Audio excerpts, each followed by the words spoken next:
Tying up a real popular trout nymph pattern today. This is called an AP Nymph. It was created back in the 60s, if I'm not mistaken, by a gentleman by the name of Andre Puyens, who was no longer with us. And it's I think a common misunderstanding. The AP doesn't stand for Andre Puyens, which a lot of people think it does. It stands for all purpose because it's a very, very simple nymph pattern to tie. Not complicated. It doesn't resemble a specific species of mayfly, but it resembles a number of different ones. And it gets the job done very well. It's a very, very popular fly. When I worked in a fly shop for a number of years, this was always a very good seller. Different colors, there's different variations. Look around online. You can find all kinds of different variations to this, but it is a very, very nice kind of generic nymph. Works well in warm water as well as cold water. So that's the AP nymph, and I'll get started tying.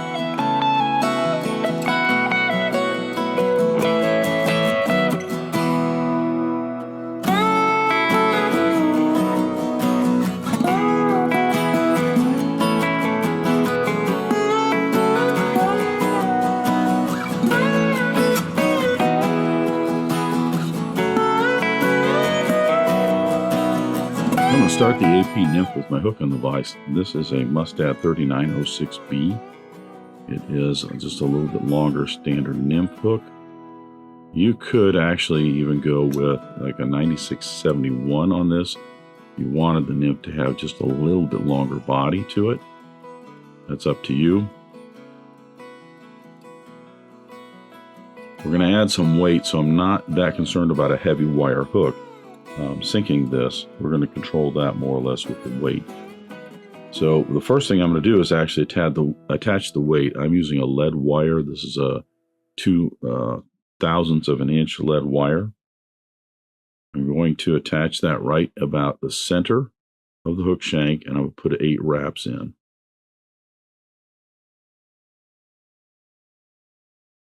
I'll break that away. Cut off the remaining over here, and then I will flatten those out. If you happen to watch, there is a video out on YouTube where Andre Puyens is actually tying this, and he has very specifics about the wire that you use and how it's wrapped in and so on and so forth. So I would refer you to that if you want to see exactly how he did it. With that wire from the halfway point on the shank forward, I'm going to attach my thread. I'm using a black Danville 70 Denier. You can do these nymphs in all kinds of different colors. He did his in black, often with a beaver. Matter of fact, I think that this fly might have even been called the AP Black Beaver, as opposed to just the AP Nymph. I've got to know it more as just the AP Nymph over the years. It's a great nymph for streams and for tailwaters in particular. When I worked in a shop a long time ago, it was a very big seller. Anybody who was going nymph fishing always had some AP nymphs with them. They can be done in a lot of different colors, like brown and olive, things like that. We're going to stick with black on this because we're using mousse on this. I want to smooth that lead out a little bit, trap it so it stays right up front. The tail on this, because this is just a generic mayfly, is going to be made with the tips of some moose mane. And we're going to actually use those hairs forward, eventually fold it over as the wing case. So you want to select a clump of moose mane. It's going to be thick enough to give you a pretty good wing case on this little nymph. You think about like a pheasant tail nymph or even a hare's ear nymph. Think about what you use for a wing case on that. You don't want it to be skinny, so you want to have enough. Generally, I think around 20 to 22 hairs is good enough.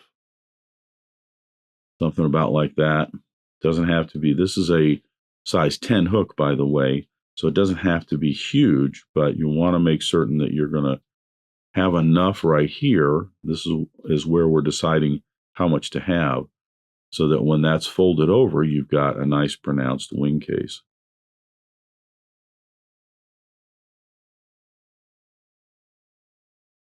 We are going to stack these. So I'm going to put these in my stacker with the tips down.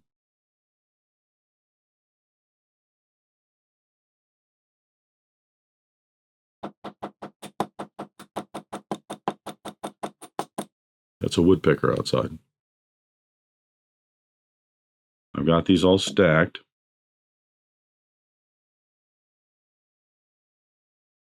I'm going to measure these because I want the tips to come off just from the bend of the hook, maybe about half a shank length, not real long.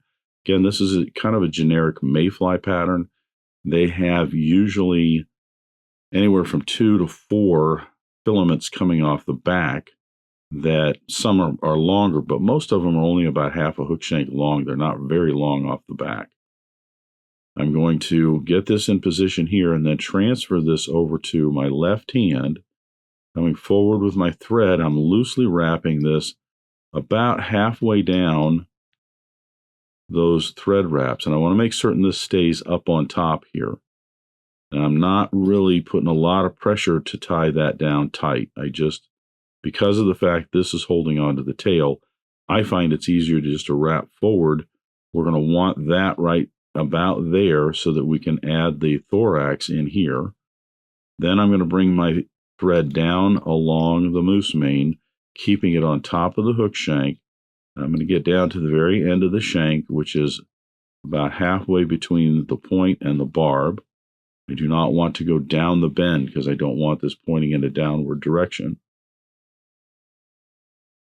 With that secured right there at the end of the shank, I'm going to reach in now and I'm going to clip out a whole bunch of these tips because I only need a few to represent those filaments on the back of our Mayfly. Now, a lot of people get exacting when they're doing Mayflies in terms of having just 2 or 3 or having them split a certain way. I think the original pattern here was done this way for 2 reasons. One, it's there to just suggest. You're not trying to tie a particular Mayfly nymph. This is more of a generic Mayfly nymph. So these are to just suggest, plus the fact you're going to be catching fish on this and these are going to get broken off. So you'll still have a few back there to represent those filaments. Now you'll notice I took 1 wrap underneath, or 2 wraps, I think, underneath these, and 1 on front to lock it in. That's because we want to make certain these are at least pointing backwards, if not even pointing up a little bit, which is the more realistic way that these are in the water. At this point, I'm going to tie in my rib. I'm using a copper wire. This is just a medium copper wire. You could use silver if you want, or gold. I mean, it depends on, the color combination you want to do with this. Like I said, a lot of people will do these in an olive and use a gold wire. You can do whichever you want. Notice I am putting it over on my side, and I will tell you why in just a second here. But that is tied not on this side of the fly, but on my side of the fly. Now for the body of this, I think originally it was tied with the beaver fur. I'm using some rabbit here. It will go on a little bit tighter than the beaver, but at the same time, if the rabbit has a lot of guard hairs in it, you get a fair bit of those kind of poking out. Again, this is a fly that is you're going to catch fish with this, so it's going to get ragged, it's going to get bushy. Don't worry too much as to having a nice smooth abdomen and thorax and everything else. The hair here is very durable. We're going to start wrapping that in, and I just want to get a nice tapered body moving forward. The easiest way to get a tapered body is to do a very thin and sparse dubbing noodle. And if you have to, you can wrap back down a little bit and put some more on top.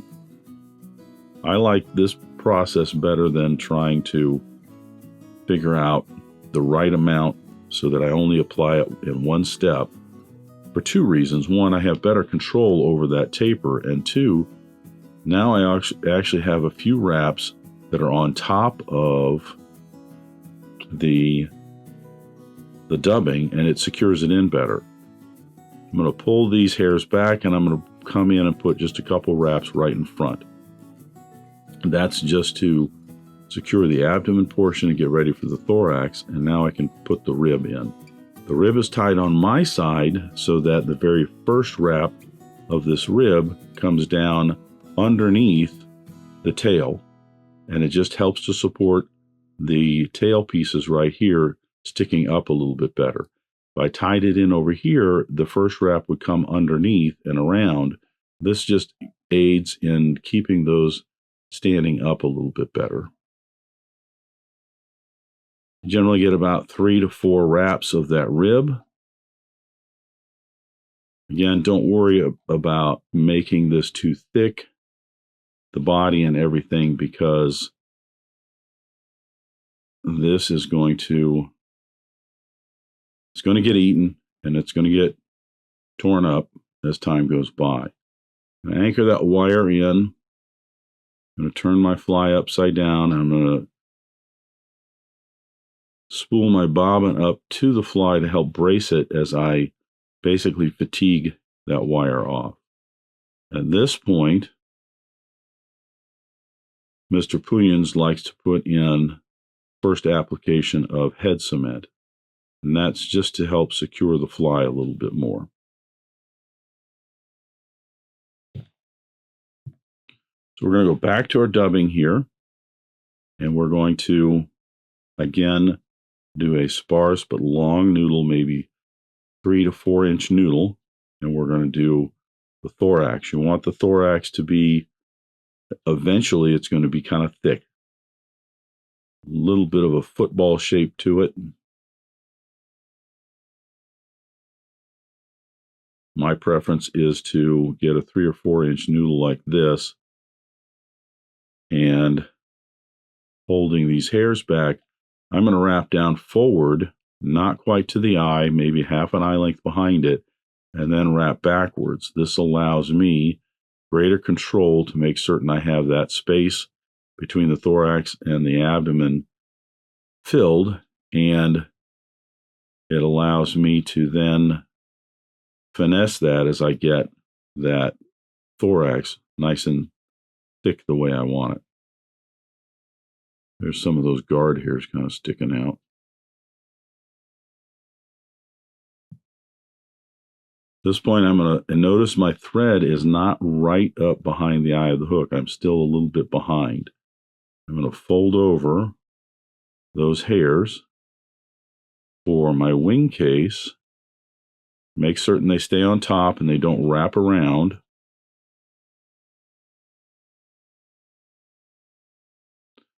I'm going to pull on my thread to kind of tighten that down.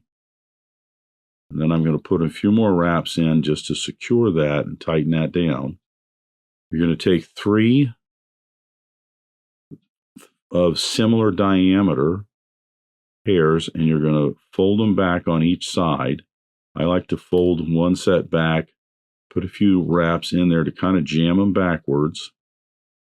Might have a little bit too much hair in here for this, but I think it'll work.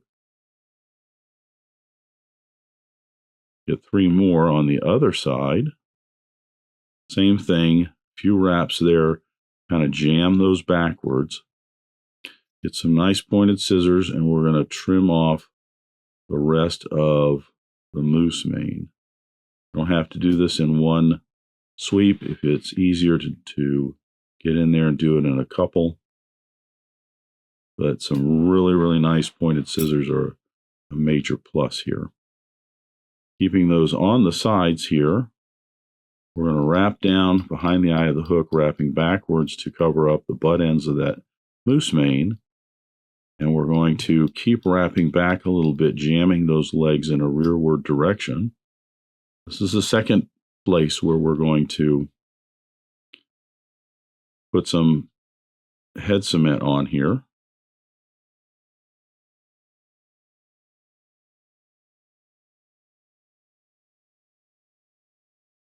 Now we're going to put some dubbing on here.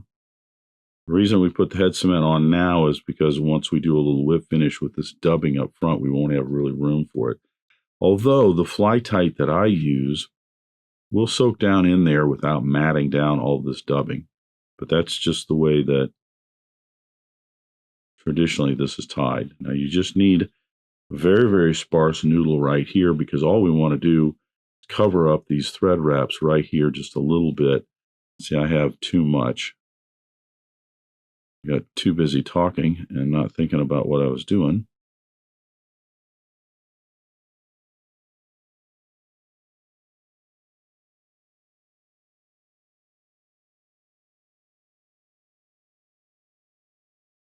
Put in a little bit of a whip finish right behind the eye of the hook.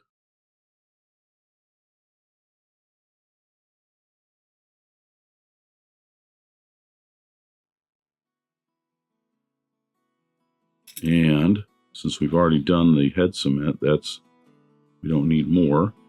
Again, if you're using something like this fly tight, you could.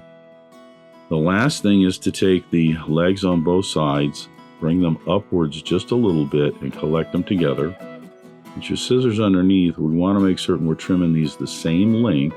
We want them to go down just past the thorax, maybe about halfway down the abdomen there. And that's it. That is an AP Nymph. As I said, I think originally he called it an AP Black Beaver. The AP has come to, one, it's become more of a generic kind of nymph, similar to, like I said, the WD-40, and that there's all kinds of different versions of this out there and ways that people tie it. And the AP actually stands for all purpose. So there you go. Great little fly, good for warm water species too if you want to cast something out in the spring. Oops, I think I clipped a leg there. So that's the AP Nymph. Thanks for watching today. Thank you for joining me at Device today. I hope you learned a new pattern, at least a tip or trick here and there. If you'd like to help Dress Irons, you can like, comment, share, subscribe, all those wonderful things for the video. You can also head out to dressedirons.com where you can buy flies, tools, stickers, and merch, or you can join a growing community over on Locals at the Dressed Irons Fly Tying Guild. You can also donate to Dressed Irons if you want through the link at the bottom of the description. I thank everybody for their ongoing support, as it really does help the creation of these videos. And what's important is to remember, only fly tying. If you're not having fun, you're doing it wrong.